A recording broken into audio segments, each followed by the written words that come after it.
everyone to our discussion panel on empowerment through education. We have very special guests today. Our first panelist, Ms. Lucja Mirowska-Kopec. She is very well known in Chicago public school system. She is the principal of Kent Elementary School. Good morning.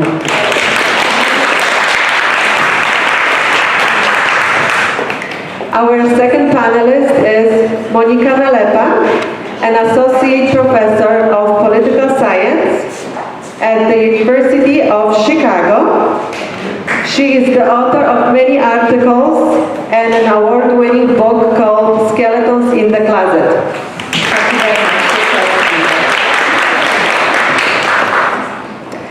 You are both involved in the education system, but on different spectrums.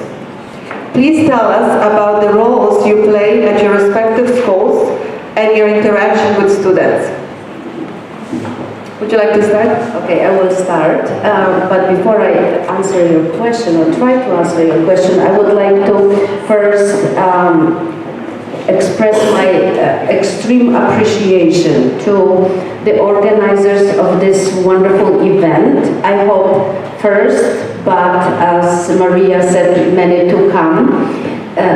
Margaret Ptaszyński, a great friend of mine who is a great inspiration, even though she's probably the age of my daughter, but she's a great inspiration, and my conversations with Margaret are always an intellectual heaven, that's what I have to say, and challenge. Also all sponsors, and ladies and gentlemen, all of you who joined us for this morning's event. Devoting your morning and helping us learn from you. It's something that really makes us happy. I'm very honored to be the panelist, and I would like to thank you for inviting me to the panel. Thank you. Professor Nalepa? I guess I'll join the accolade of gratitude, first and foremost, to the visionary behind this conference, Małgorzata. And I wanted to thank you all for being here, because it's just such an amazing experience to just see our strength in numbers and to see how many we are here from different walks of life, but equally successful. And I hope that we can spend this morning together. I'm going to try and answer the question that we were asked. As a teacher, I always try to instill my students, you have to answer the question. So what do? I get students predominantly from quite elite backgrounds. I teach at the University of Chicago. I teach students pursuing BA degrees, PhDs, master's degrees. And what we do at research universities is we try to educate them, but at the same time we try to expose them to the frontiers of the discipline. So we try to show them, what the best and the brightest in the social sciences are currently working on. Most of the students who I teach also work with me on research, so they work as my research assistants, not just as my teaching assistants, and we're training future professors. And I'm delighted to say that ever since I came to the University of Chicago, and previously I taught at a number of institutions, from Rice University to University of Notre Dame, Princeton, and Harvard. This is the first time that I'm actually teaching quite a number of students with Polish heritage, and it's an enormous pleasure to be guiding them in these career choices. It's a task that I take very, very seriously, and I think being here and sort of like seeing what the possibilities for contributing to the Polish community here is going to be an amazing chance. So before the students come to the University of Chicago and many other universities, they have to go through the elementary school and high schools. And I want to say that for the last 25 years, I've been working at the Chicago Public Schools, where I started as a bilingual teacher, then bilingual lead teacher, assistant principal, assistant principal at the high school. So like many different capacities. But one thing that I have to say and maybe stress, that In order to be a good principal, you have to be a passionate and a great teacher. And this is what I consider myself. I consider myself to be passionate in my profession, which I started at 81. So please don't count my age. I will be soon retiring. Just kidding. Teaching is something that has been always at my heart, and it's a great pleasure. I believe that in order to perform your job well, you have to like your job, to be passionate of your job. Otherwise, I think you may feel miserable if you don't do what really is a pleasure for you. So this is what I'm doing. Teaching children. I'm a German language teacher. That's my first job that I have performed in Poland, in Wrocław. I graduated from the University of Wrocław. And when I came here, American system decided that my education wasn't good enough to be a teacher, so I had to go to the number of universities, make up some classes, that's what took me. And I think learning and teaching is something what's my real passion. Thank you. You both earned your degrees in Poland, then came to the United States. How was your experience when you immigrated here? What challenges did you face at that time? Did you have any mentors? As I said already, I came here in 1991, and the first question that somebody asked me was, so what would you like to do? I wasn't ready for that question, even though I had to start my life. I was by myself. My daughter was still in Poland, and the division was very difficult to take for me. But anyways, my answer was, I'm a teacher, so I would like to do something in my profession. The answer was very sarcastic, cleaning or babysitting. And indeed, what I did was babysitting for a year and a half. But meanwhile, I was able to start teaching at the Berlitz Language Center and teach German, Polish, Russian, whatever was necessary. As you know, Polish person can do whatever you need to do.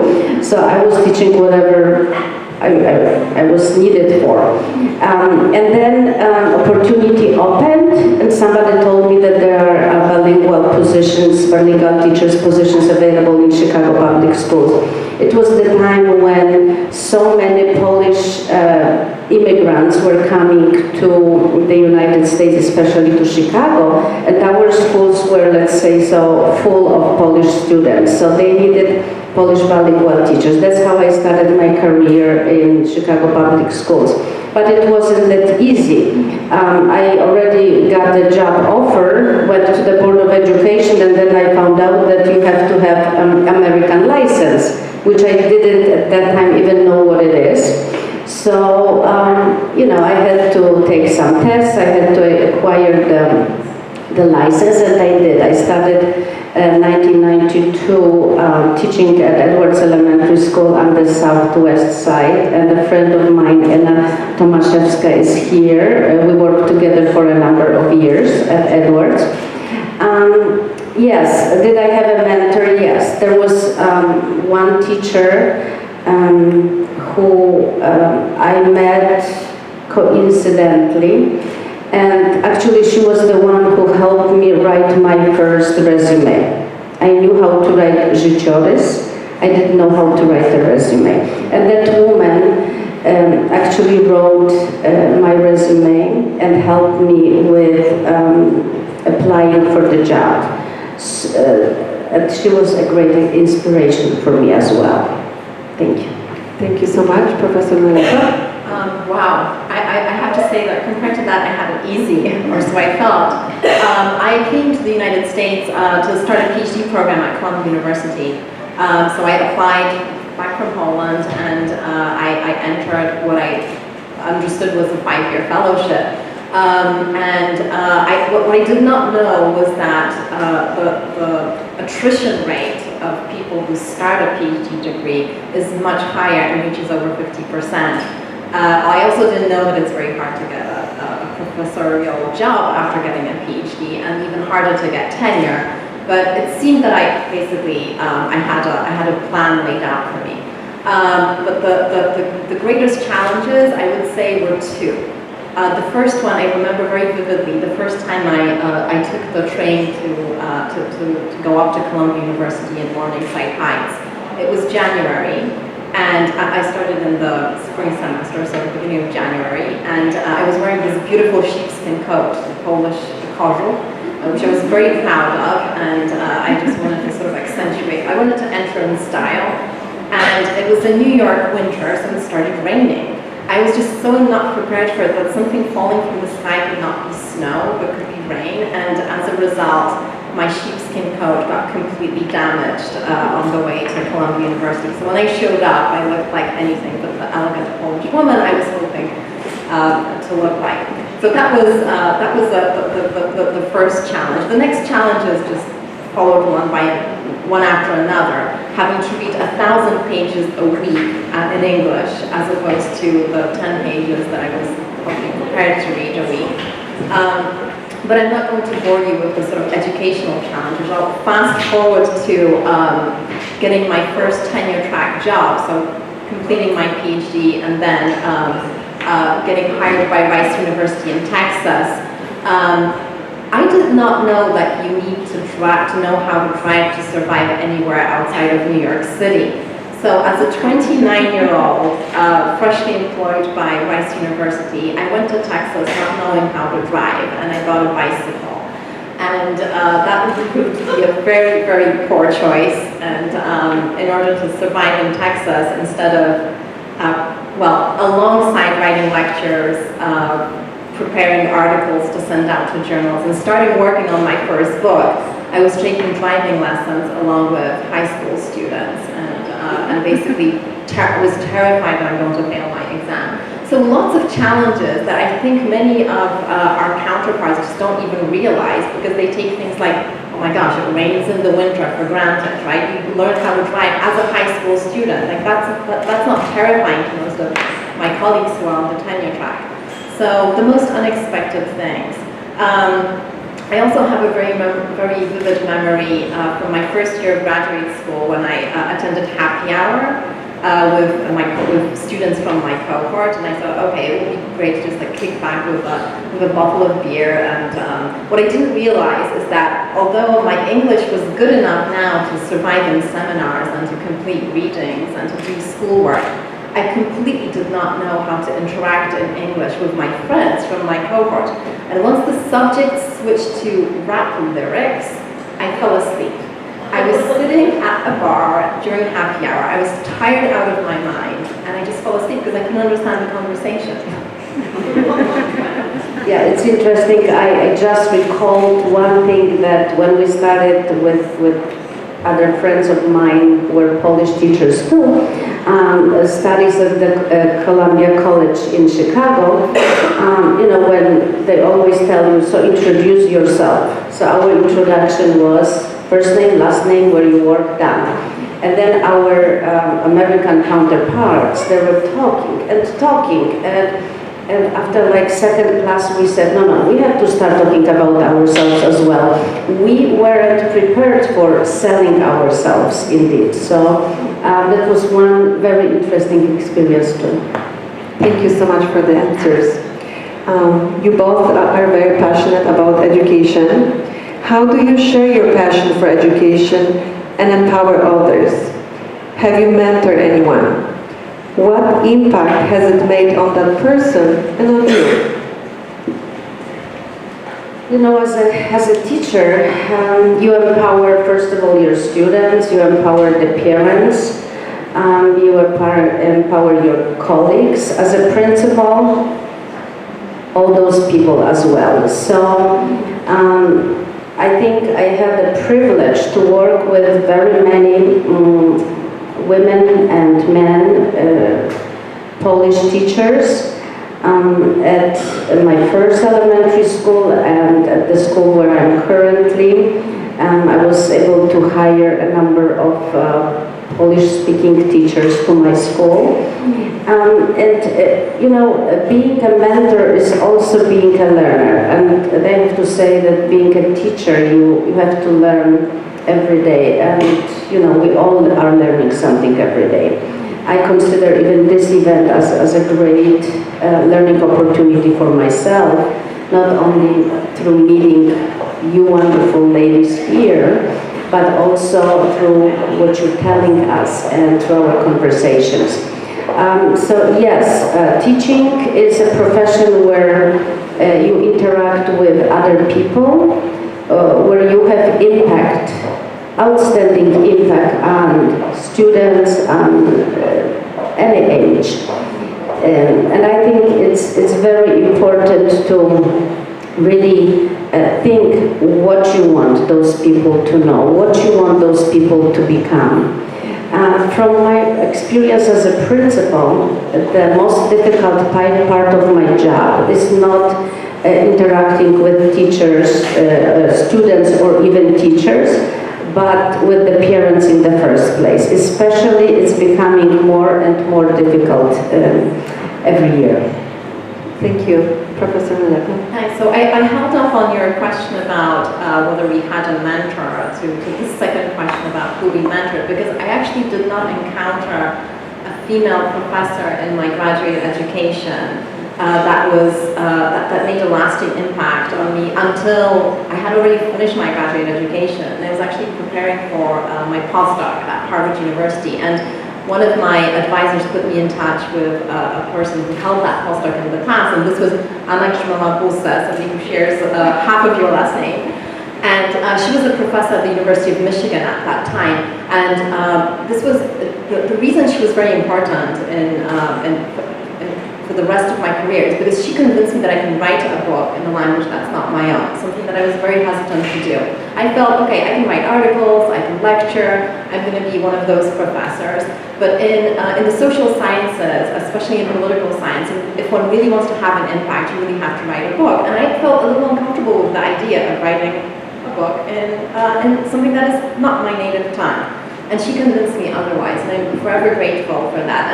And in my career, I try to have an effect on my mentees, to push them to do things that they otherwise would not have. I'm going to use an example of one of my PhD students here at the University of Chicago, who is now in her second year, and her subfield within political science is actually international relations. And there are no no female professors in international relations at the University of Chicago, and never have. I know this might sound kind of terrifying, but it's not unlike other disciplines, physics, chemistry, STEM fields, in short, where there are very, very few women. And what I wanted to make sure is that seeing this deficiency of female role models, that she stays with her goals and actually continues to pursue her PhD. And I also wanted to convince her to not shy away from the sort of like more quantitative, more mathematical parts of political science, which is what I teach at the University of Chicago. I teach game theory. So I convinced her to actually take as one of her main exams in the PhD program an exam in formal theory, and she took that exam last year. She succeeded, and now she's my teaching assistant in the game theory course. So I kind of feel that I had an impact in helping her believe that she can succeed in a field which she otherwise would not have. And I'm just going to use this opportunity to sort of like broadcast my message to I know parents of Polish daughters, people who have influence on Polish women choosing careers. It's very hard for women, not just Polish women, to succeed and keep what they're doing if they're in a room full of men. If you recall, the consul, when he came up here and he said that he felt uncomfortable coming to a women's conference, and he was grateful when he saw two other men in the room. This is how women feel all the time in fields like engineering, like mathematical fields and the sciences. They're very frequently, we're the only women in the room, and it is uncomfortable. But to the extent that you can, you just have to stick with it and just keep pursuing your goals and just not pay attention to that. So that's what I try to do as a mentor. I I would concur because, as you know, teaching is mostly a women's job and most of the principals are women. But wherever there is a male principal, people look at them much differently. You know, even if there is like 40 women and 2-3 men, everybody is looking up to them. So I would definitely agree with the difficulty to be a woman, unfortunately in every position, in every profession. Thank you so much for the great answers. I know you have children, both of you have children. Many of us wonder how we can guide our children so they can make the right choices. How important is the role of a parent in a child's educational development? Oh, that's a very good question, and actually when you started asking me, first of all, I hope I won't cry because actually my daughter is here, Carolina, who is a physician at Rush Hospital, and you know, to tell you, I'm very proud of her. I don't know how I fulfill the role as a mother, but I have to tell you, I consider this my greatest accomplishment in my life. You know, it was very difficult coming to the United States and be a single parent with a child, where you had to establish your position, your place in life, in the world, in the totally different, unaccepting world, because this is how it was in the beginning. It's still difficult, but you know, through experience, through years, you learn how to deal with it. But then you have a child who, you know, you have dreams for, and actually medicine wasn't my dream for my daughter. It has always been her dream ever since she was born. Actually, before she said mom, she said I want to be a doctor. So that's what it is. So there is a very little of my role in her becoming a doctor, but you know, it was much easier for me in Poland when I had that support system where I had established a position in life, and when I was able to expose my child to any possible activity from drawing, languages, dancing, skating, you name it, we have done it. One thing which we didn't do was we never did skiing, but you know, it was great. It was great. She learned everything. She was exposed to everything. When we came here, and when besides being in the profession and having to educate yourself and trying to establish the life, you know, you wanted to devote the time to your child. I don't think I was in that respect a great parent. I never had time for her. And I remember many times when she was saying, I hate you, but I think that was a good thing actually. And this would be my advice. When your child tells you, I hate you or I don't like you, it means you're doing a good job. So keep this in mind. Not long ago, she sent me an email and she said, I'm still telling people that I'm afraid of you. I don't know, I think I have a very easygoing personality, but that's what she's saying. So, you know, I think you have to love your child. You have to devote as much time as you can to your child, expose your child to whatever you can, but you shouldn't be your child's friend. And you know what, this is a very popular in the world. We want to be their friends. No, they will have their friends. We have to be their parents. They have to have parental respect to us. And I think, as I said, if they disagree with you, it means you're doing a good job, because you should give them freedom, but that freedom should be somehow controlled.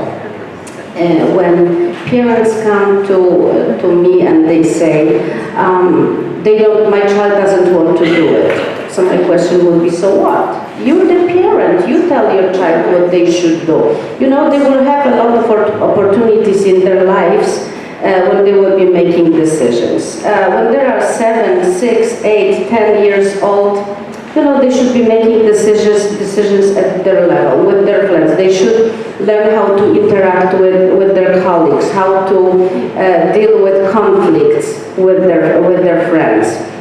But when it comes to important big decisions, including what time they go to bed, it's the parents' decision. And I know it's probably old school, but I consider that school to be an effective school, and that would be my advice to everybody as a parent. Thank you.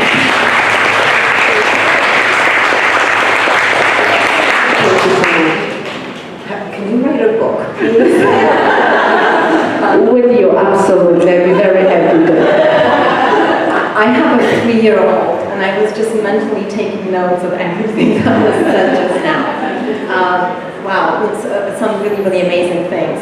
I can tell you of what I plan to do. So I have a 3-year-old. I had a child pretty late in life. I almost thought I would not have a child. And here's why. Growing up in Poland, which I did until I was 23 years old, I had very much instilled in me this notion that you either have a career or you have a family, and you have to choose. When I became passionate about the social sciences, which I would say broadly, but I pretty early on knew that I wanted to be a professor, be a researcher. I thought that I have to put all my plans of having a husband, having a family on hold, because I cannot truly dedicate myself to science if I'm going to have a family. And I'm not going to blame anybody in particular for instilling that notion, but I think that the culture surrounding me was such. What I want to instill in my daughter is that it's okay to be a woman, a girl, and to think about being a mother one day and having a job. So I take my daughter to as many work functions as I can possibly justify taking her to. So she's gone out with speakers that I've invited to the University of Chicago to give lectures. She's come for dinner with the speaker and me and other professors. I've taken her to academic conferences with me. She actually knows what APSA is. APSA stands for American Political Science Association. And she asks me every weekend, are we going to APSA? And her eyes light up. She's been in my office hours. So I try to, she also has this really, really cute thing that she does. If I have to answer an email in the evening, which happens pretty frequently because I teach first thing in the morning, and frequently students will remember they have to do something around 9 p.m. at night.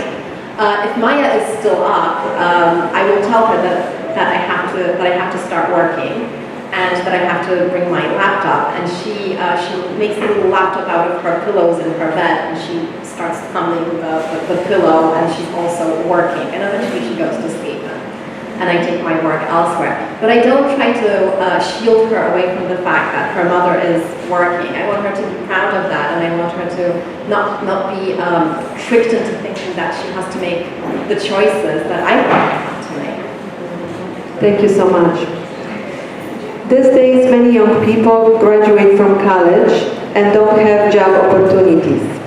They end up with large loans and having to move back home to live with their parents because they're not able to support themselves. The lack of job opportunities discourages young people to continue their education. How would you motivate them to move forward with education? Dr. Mirowska-Kopec. Okay. First of all, I would say I don't know why they have to move back. I don't know why they had to move out in the first place.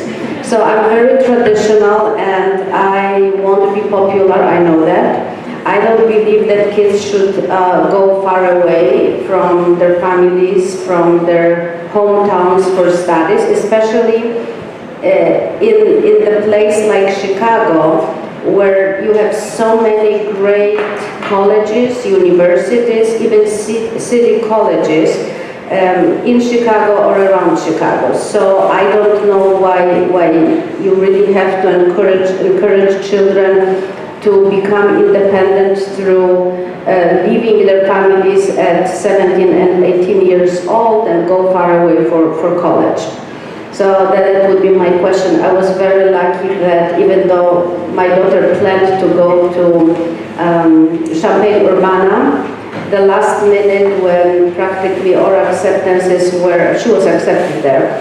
The last minute she said, oh, actually, you know, I would like to stay home. That was the greatest thing she told me, because it was really difficult for me, you know, to think that she will be leaving me. You know, I think our cord was cut, but we were still very close with each other, and that was something that I was really fearing of. But again, I think there is no need for our children who live here in this great city to leave their homes and go far away. There are places where they can study. When it comes to motivating them, I think, you know, we can always give our examples. You know, it's difficult. Nobody ever promised us that life will be easy, and I agree with that. You know, you have to fight for what you believe in. I don't know if anybody really should go to college or has to go to college, has to study, because, you know, we have different dreams. You know, there are wonderful traits that people can perform, and I think there is a big mistake when we're saying, or when our system, our school system was saying every student should go to college. No, I don't think so. I think we should let people do what they're really passionate about. If you want to be a hairdresser, if you want to be a seamstress, if you want to be a shoemaker, why not? Why not auto mechanic? We need those people, and we have to appreciate those professions. I think that's something that American educational system is missing, that we don't have that middle educational trade schooling that would prepare people to be successful in the professions that they really would like to do. Of course, we need lawyers, we need doctors, we need teachers, and many other professions. And those people indeed should go, should educate themselves, should finish colleges, and should strive for working in their professions. But we also have to recognize that every profession is important, and without many of those, we wouldn't be able to exist. So let's appreciate it, and let's encourage our children to do really what they want to do. I agree with the fact that you don't have to leave Chicago to receive an amazing education, because the best university in the world, the University of Chicago, is located in Chicago. So there At Northeastern. So there I agree with you, but I disagree with a lot of the other things you said, and here's why. I'm a strong believer in a liberal arts education, and I think that everybody is in a position to acquire a liberal arts education, which is an experience that I think allows one to determine what it is that they want in life. The idea that, you know, that you would be convinced that somebody who's saying, oh, I want to be a mechanic, or I want to be a hairdresser, without ever reading Plato, without ever going to the opera, without ever even just learning what the Iliad is, that strikes me as something that I could not recommend to anybody. So I think that a liberal arts education is something that at least everybody should have the opportunity to select. Now, it's not always going to guarantee you a career, so I'm afraid that we live at a time when just a college degree is not your passport to a first-rate career. But so I would certainly say that yes, have the practicalities in mind when you're choosing your postgraduate degree. But I'm a big skeptic of the German model of trade schools, because I think that they lead to very narrow specialization. Today in our panel this morning, we heard about how difficult it is to foster and nurture political involvement, community engagement in women, in the Polish community, and so on. I think one of the reasons is because of this this narrow specialization into professional life without this sort of general liberal arts education. There's another aspect of going away to college, which I think is very important, and squares very clearly with the general American experience. This morning, Małgorzata, when she was explaining how the idea of this conference was born, said that she attended a conference here at Centro for Latino women and how she learned from this. And I thought that's such a beautiful example of, of doing what is the best thing to do in America, which is to expose ourselves to diversity and enrich ourselves this way. That's what a college experience really is. It's forcing you to leave your home, to leave your comfort zone, and move in with people who are from completely different cultural backgrounds, and learn to live with them, and learn that they are just like you. And I think that that's an invaluable experience, that going away to college, even if it's going to put you behind, I don't know, $200,000, if you get the career that you dream of, you'll be able to pay that back. It's worth it. The investment in yourself is the only investment that nobody will take away from you. If I may say something, you definitely are right on many things. However, we have here so great diversity in our city, in our colleges, that I don't think you necessarily have to go to a cornfield university to find that diversity, because there are so many people from so many ethnic groups, from so many places, even from so many places in the United States, that you get this opportunity to interact with multilingual, multicultural, or multi-intellectual environment, even in our universities. I remember every college that I attended, Northeastern University or Columbia College. I was taking many classes at the University of Chicago, Northwestern University, and so on, so on. Everywhere were people from different backgrounds. So yes, I think it's a way of perspective. And in education, you would probably agree with me that there is no one size fits all. Every person is different, every child is different, every parent is different. And I think by respecting what are people's needs, we can really help them become the best they can. So while one model is good for somebody else is not. Saying about my family, I'm a traveler, I can leave for half a year and come back. My daughter, after 1 week of vacation, she says, I want to go back home. Even though I raised her, and even though I was schlepping her everywhere with me where I was going and visiting places for longer time, she was always complaining, I want to go back home. So there is no one size fits all, and with all due respect, I agree and disagree. Thank you so much for those great answers. Our panel is about to end. Thank you again for your time, Dr. Mirowska-Kopec and Professor Monika Nalepa. Thank you. Thank you so much.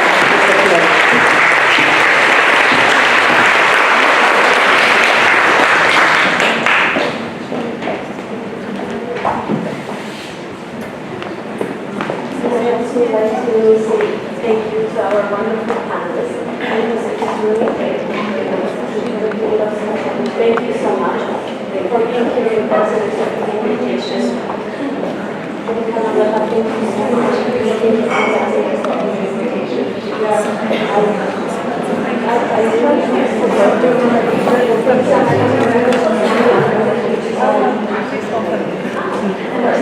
Okay, ladies, so let's have a picture.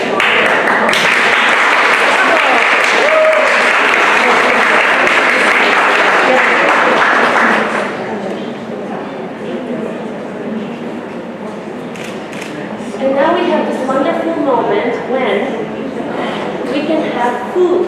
I encourage you not only to eat, but also to maybe take your business card and share it with someone else. Meet new people, network, talk, maybe share your ideas. Maybe during this hour you come up with some ideas. So please get to know each other, share your ideas, talk. We have one